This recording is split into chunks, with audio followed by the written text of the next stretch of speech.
Hi, I'm Donna. Welcome to the first Craft With Us video in the Beginner's Card Making series. So, the basic tools. Firstly, you're going to need a self-healing cutting mat. You're also going to need some scissors, some big scissors and some small scissors. You'll probably also want a metal ruler. So you'll use the metal ruler for measuring, and with a craft knife that you can cut your paper and cardstock with. You're also going to need some glue. So this is Aleene's Tacky Glue. I've put it in a small container to make it easier to use. You could use glue stick to start off with, or just some standard PVA glue. Next, there's some double-sided tape. You'll also need a pencil and an eraser. Actually, there's a heap of tools available for paper crafting, but these tools that I've collected here today are just to get you started without a huge investment. And pretty much all of these items are available at a $2 store. So it's also important to have some ink. Black is the most used colour, so definitely the best place to start. You're also going to need a stamping block, which is basically a piece of clear perspex you use with clear stamps like these. I would actually suggest getting yourself a small set of stamps with maybe a birthday theme, because birthdays are the ones that we use the most. They're the most popular card.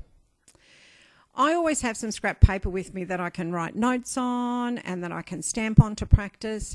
This is just some basic photocopy paper. So I also use a mouse mat. This is just an old mouse mat. It's a little bit spongy and it really helps to create a crisp image, as you'll see later in the video.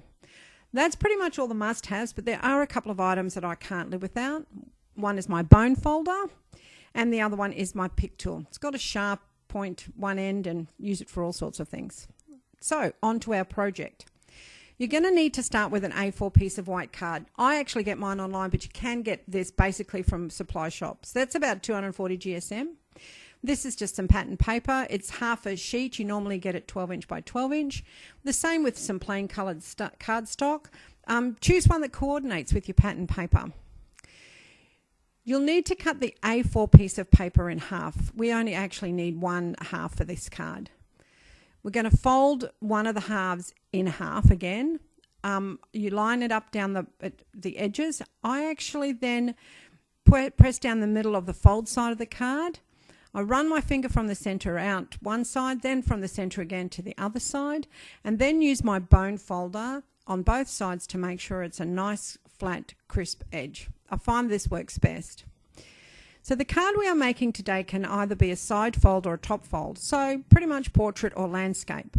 You can see that this example one is done in landscape. It is important that when you're using patterned paper that you decide which way you're going to make your card to ensure that you cut the paper so the design is going the right way. I actually decided today to make mine portrait, and then I promptly cut the paper for landscape.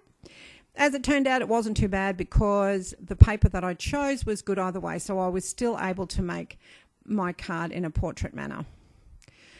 So let's go with this. We need to cut a piece of pattern paper 10.2 centimetres by 14.5 centimetres. So this will be the bottom mat of the card, and and that size will give us a small edge of the base card showing around the outside. So to do this, you can see I've turned the paper over to the wrong side, and I'm measuring 10.2 centimetres from the edge of the pattern paper with my ruler, and I made a mark with my pencil. I ended up doing this, and I always do this in 3 places to make sure that it's straight. So you can see that I actually line up the edge of the paper with the measurement that I want, and I use the end of the ruler to make my mark on the paper. All we need to do now, as you can see, is line up the ruler and cut the paper with a knife. I don't do this process much myself anymore. I use a paper trimmer. This is how I did it when I first started, though. When I realised that I was definitely going to be doing craft stuff a lot, my very first investment was on a paper trimmer. So you will probably find the same. So you can see here that I'm just repeating the same process for the other edge of the paper to make sure that it's the correct size. I do like to make my cards a little bit in an assembly line once I've got a plan. So I'll cut all of my pieces and have them ready to go. So you will find that I've put in the description box below all of the measurements you'll need for all of the pieces. There will also be in the box down below, the description box, a link to my blog, which you can download the step-by-step notes. Okay, So today I'm going to use the word celebrate for the front of my card from my stamps. Once I've put it down on my card, I then grab my block. The flat side of the stamp is up and I can put it down. You can see that it sticks to the block. This is not a permanent thing. Then I press my stamp into my ink. Just make sure that you're firm without overloading it. You don't have to squash it down far. And I also, look, you can see I'm using baby wipes there. I forgot to mention earlier, baby wipes are the best thing to help clip everything nice and tidy. You can see I also stamped it off on a piece of paper. This is what I use my scrap paper for. It helps me practice to make sure that I'm doing it correctly. And to stamp, all you need to do is press it down firmly on your piece of paper and then lift it straight up when you're finished. Clean off your stamp. Your stamps will stain, but it won't affect the way that they work. Okay, so now that we've stamped our greeting, all we have to do is cut it to go on our card. So I use the lines on my cutting mat to line it up where I want it to be, and then I just use my ruler and the knife. So nice and straight, and it's beautiful. I'm then just going to measure it up against the piece that it's going to go on the card to make sure that it's the right height, and then I'll cut it so it's the right width. Okay, done. Let's make the flower embellishment. You can see on this particular card that I've positioned where the card's been positioned on the landscape one. So I'm just going to roughly put together where I'm going to have everything laid out on my card, and you can see where I want the flower.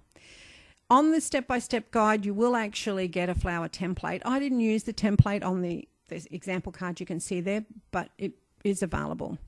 All you need to do is cut out the template and then trace it on the back of the paper that you want to use to make the embellishment, as you can see there, and then we're going to cut it out.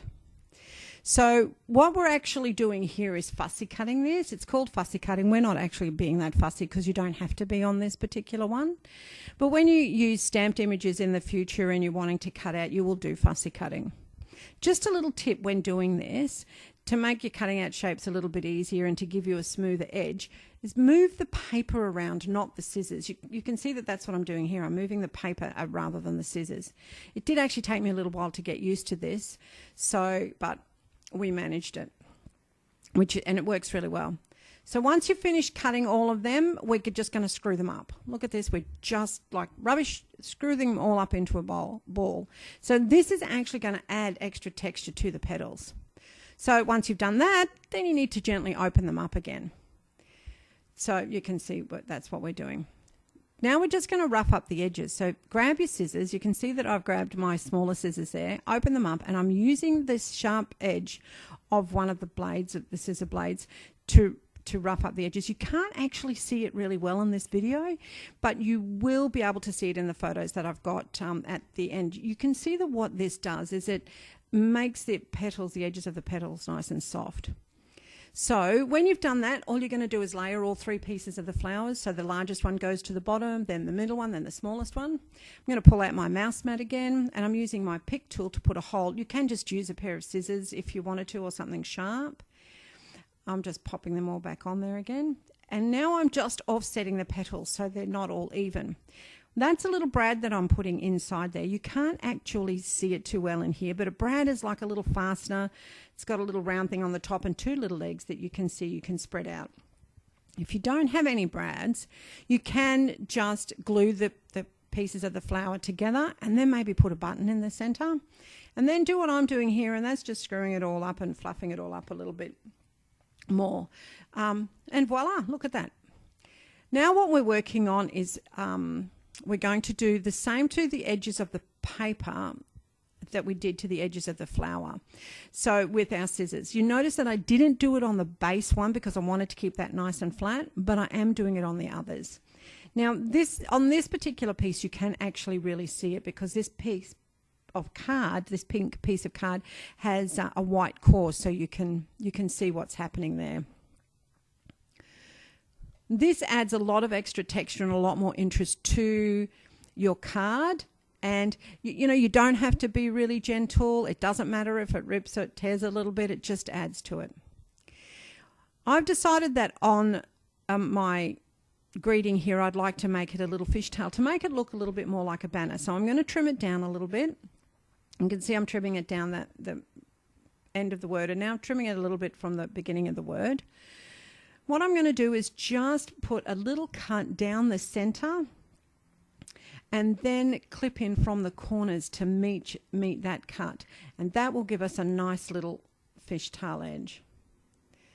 So, and then I roughed up the edges of that, and now I'm just adding some foam double-sided tape onto this. That's going to pop it up a little bit from the rest of the card and really give it a nice little piece of dimension.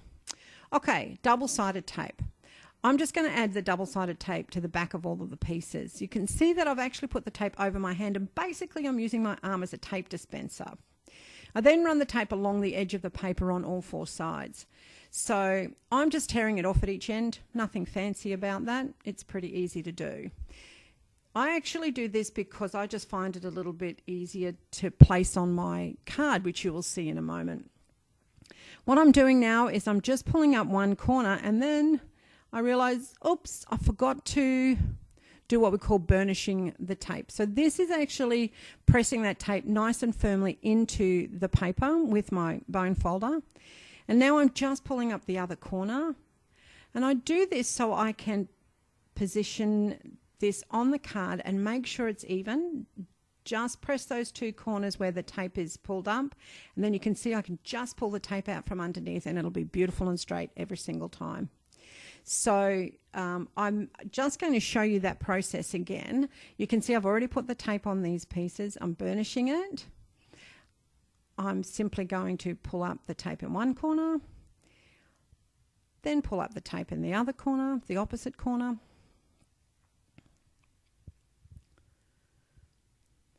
Burnishing also helps you, by the way, pull the tape up a little, the backing off the tape easier.